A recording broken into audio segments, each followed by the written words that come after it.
Hello everyone, welcome to Deepa's kitchen. आज बनवणार आहे मी चिकन बिर्याणी। तर बनवायला खूप सोपी आहे, झटपट बनती, जास्त वेळ याला काही लागत नाही। कमीत कमी वेळेत बनणारी ही अशी चिकन बिर्याणी आहे। खरंच खूप सोपी आहे। तर इथे ना 1 kg चिकन घेतलं आहे। 1 kg पेक्षा थोडंसं कमी आहे ते। तर 1 kg चिकन घेतलं आहे, त्याला चांगलं स्वच्छ धुवून घ्यायचं आहे। कमीत कमी 4 ते 5 पाण्याने चांगलं स्वच्छ धुवून घ्यायचं आहे। मीठ टाकायचं आणि मिठाच्या पाण्यामध्ये चांगलं धुवून घ्यायचं आहे त्याला।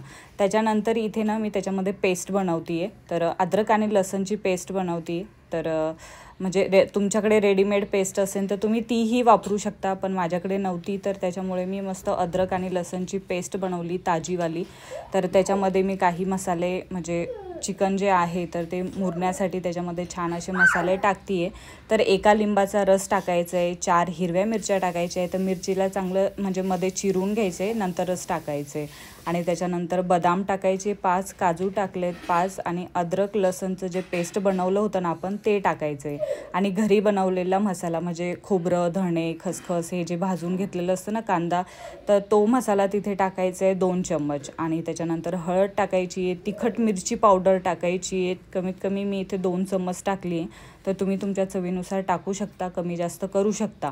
आणि इथे कांदा लसूण मसाला टाकला आहे 2 चम्मच आणि इथे बिर्याणी मसाला टाकला आहे मी। तर हा अर्धा किलोच्यासाठी होता तर तो तितका टाकला आहे मी, कारण की मी घरून पण भरपूर असे मसाले टाकले होते। तर त्याच्यासाठी मी फक्त अर्धा किलोच्या चिकनसाठी लागणारा जो बिर्याणी मसाला आहे तर तो तितकाच टाकला होता। आणि 3 चम्मच इथे मी मीठ 3 चम्मच इथे दही टाकलं आहे। त्याच्यानंतर मीठ टाकलं आहे, कोथिंबीर टाकली आहे बारीक चिरलेली, चिकन मसाला टाकला आहे 1 चमचा। तर चांगलं याला सगळ्या मसाल्यांना आहे ना चांगलं मिक्स करून घ्यायचं आहे, म्हणजे प्रॉपर असं मिक्स करून घ्यायचं आहे। तर जे चिकन आहे ना तर ते आपण मॅरिनेशनसाठी ठेवणार आहे, तर त्याला कमीत कमी आपल्याला 4 ते 5 तास ठेवायचं आहे। म्हणजे ते काय होईल की जितकं जास्त मुरेल ना ते तर तितकं म्हणजे बिर्याणी जी आहे तर ती चवीला चांगली लागेल। तर इथे मी 4 ते 5 तासासाठी याला साईडने ठेवून दिलं होतं। त्याच्यानंतर इथे मी तांदूळ भिजू घालते आहे। तर तांदूळ जे आहे तर ते मी बिर्याणीवाले तांदूळ घेतले, जे मोठेवाले तांदूळ असतात ना ते घेतले। तर इथे तांदूळ जे आहे तर हे याला काही जास्त वेळ असं भिजू नाही घालायचे, अर्धा तास पण भिजू घातलं ना तर पुरेसा आहे। तांदूळ जो आहे तर तो छान असा शिजल्यानंतर चांगला लांबसर होतो। तर फक्त याला काही असं 2-3 तास वगैरे नाही भिजू घालायचे, फक्त अर्धा तास असं भिजू घालायचे। तर इथे चिकनला म्हणजे 2-3 तास झाले होते, 3 तास झाले होते। मी लगेच तांदूळ घेतले आणि त्याला भिजू घालायला ठेवून दिलं होतं। तांदूळ 2 वाटी घेतलेत, त्याला चांगलं स्वच्छ धुवून घेतलं आहे, 2-3 पाण्याने धुवून घेतलं।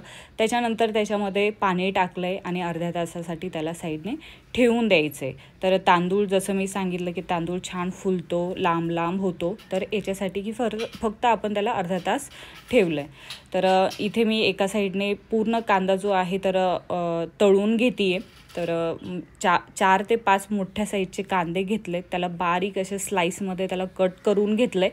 आणि त्याला मस्त मीडियम गॅसवर सगळ्या कांद्याला जे आहे तर ते तळून घ्यायचं आहे, चांगला गोल्डन ब्राऊन होईपर्यंत त्याला तळून घ्यायचं आहे। एकदम क्रिस्पी असा झाला पाहिजे इथपर्यंत त्याला चांगलं छान तळून घ्यायचे। तर सगळा जो कांदा आहे तर तो मी एकखट्टीच टाकून दिला होता आणि कांदा तळायला खूप वेळ लागतो। तर दुसऱ्या साईडने मी काय केलं की मोठ्या साईजचं पातेलं घेतलं आहे, त्याच्यानंतर त्याच्यामध्ये गरम पाणी करण्यासाठी पाणी टाकलं आहे, कमीत कमी 5 ते 6 ग्लास त्याच्यामध्ये पाणी टाकलं आहे। त्याच्यामध्ये काही खडे मसाले टाकलेत, पहिले तर थोडंसं मीठ टाकलं आहे, त्याच्यानंतर तेजपत्ता टाकला आहे 4 आणि चक्री फूल टाकलं आहे, 1 विलायची टाकली, मिरे टाकले आणि बारीक चिरलेली कोथिंबीर टाकायची। तर हे जेव्हा आपण तांदूळ भात बनवतो ना बिर्याणीसाठी तर तेव्हाच त्याच्यामध्ये ते टाकायचे, म्हणजे छान ते तांदळाला जो फ्लेवर आहे खडा मसाल्याचा तर तो छान लागतो। जर तुम्हाला खडा मसाले नसेल आवडत तर तुम्ही स्किपही करू शकता। तसंही तांदूळ उकडवून घ्यायचं चांगले तांदूळ आणि नंतर त्याच्यामध्ये म्हणजे त्याला गाळून घ्यायचे। तर इथे कांदा जो आहे तर तो छान असा गोल्डन ब्राऊन झाला आहे, मस्त क्रिस्पी झाला होता। जेव्हा तुम्ही प्लेटमध्ये म्हणजे अशा कलरचा कांदा जो आहे प्लेटमध्ये काढता तो थोडासा ओलसर वाटतो, पण थोड्या वेळाने एकदम असा तो छान क्रिस्पी होतो। तर पूर्ण कांदा जो आहे तर तो मी प्लेटमध्ये ट्रान्सफर केला आहे। त्याच्यानंतर त्याच्यातलंच थोडंसं तेल काढून घेतलं आणि त्याच्यामध्येच जे चिकन आपण मॅरिनेशनसाठी ठेवलं होतं ते त्याच्यामध्ये ट्रान्सफर करते आहे। तर तेल त्याच्यामध्ये मी ॲड केलं आहे. समजा 3 ते 4 चम्मच तेल होतं त्याच्यामध्ये. तितक्यात तेलामध्ये छान त्याला शिजवून घ्यायचे. जर चिकन जास्त मुरलेलं असेल ना तर त्याला काही फारसा वेळ लागत नाही. झटपट म्हणजे एकदम लवकर ते शिजलं जातं, सॉफ्ट होतं. आणि जर तुम्ही लगेच बिर्याणीला शिजवायला घेतलं तर त्याला थोडा वेळ लागतो शिजण्यासाठी. त्याच्यानंतर इथे मी काय केलं की बारीक चिरलेला कांदा जो आहे तर तो तळून घेतला होता. तर अर्धा कांदा जो आहे तर तो चिकन शिजवतानाच त्याच्यामध्ये टाकला आहे. तर छान त्याला परतून घ्यायचं आहे चिकनला आणि त्याच्यावर प्लेट ठेवून त्याला चांगलं शिजवू द्यायचं आहे. त्याच्यानंतर इथे तांदूळ पण छान शिजला होता. तर एकदम तांदूळ जो आहे तर तो जास्त गाळ नाही करायचा आहे तर आणि थोडासा कच्चा राहू द्यायचा आहे. नंतर आपण त्याला वाफ देणार आहे तर तो छान शिजला जातो. तर इथे चिकन जे आहे तर ते पण छान शिजलं आहे. तर मी इथे चेक पण केलं होतं. तुम्ही पण चेक करून घ्या जर तुम्ही बनवत असेल तर. एकदा चिकन चेक करायचं शिजलं की नाही, त्याच्यानंतरच त्याला म्हणजे गॅसवरून काढून घ्यायचं आहे. तरी इथे मी काय करते आहे की चिकन जे आहे तर त्याला छान मटक्यामध्ये त्याला वाफ देते आहे.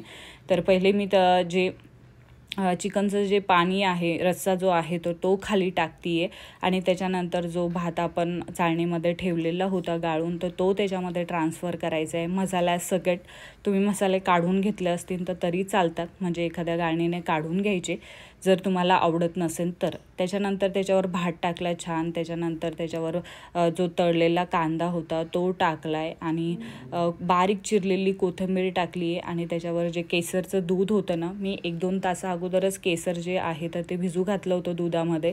याने काय होतं, टेस्ट जी आहे तर ती खूप छान लागते. आणि त्याच्यानंतर परत चिकन टाकलं. अशी प्रोसेस करत राहायची. पतले पतले लेअर टाकायचे छान. त्याच्यानंतर इथे पूर्ण जे मटका आहे तो गच्च भरला होता. भात टाकल्याच्यानंतर सेम सगळी प्रोसेस तीच केली की केसरचं दूध टाकलं, कांदा टाकला, कोथिंबीर टाकली, थोडंसं तूप टाकायचं आहे. तुपाने छान फ्लेवर येतो त्याच्यामध्ये. आणि त्याच्यानंतर काय करायचं आहे ना, त्याला छान वाफ येईपर्यंत त्याच्यावर झाकण ठेवायचं आहे. गॅस मीडियम ठेवायचा आहे, जास्त फुल पण नाही ठेवायचा, नाही तर काय होतं खालून जळाल्यासारखी अशी होती बघा बिर्याणी.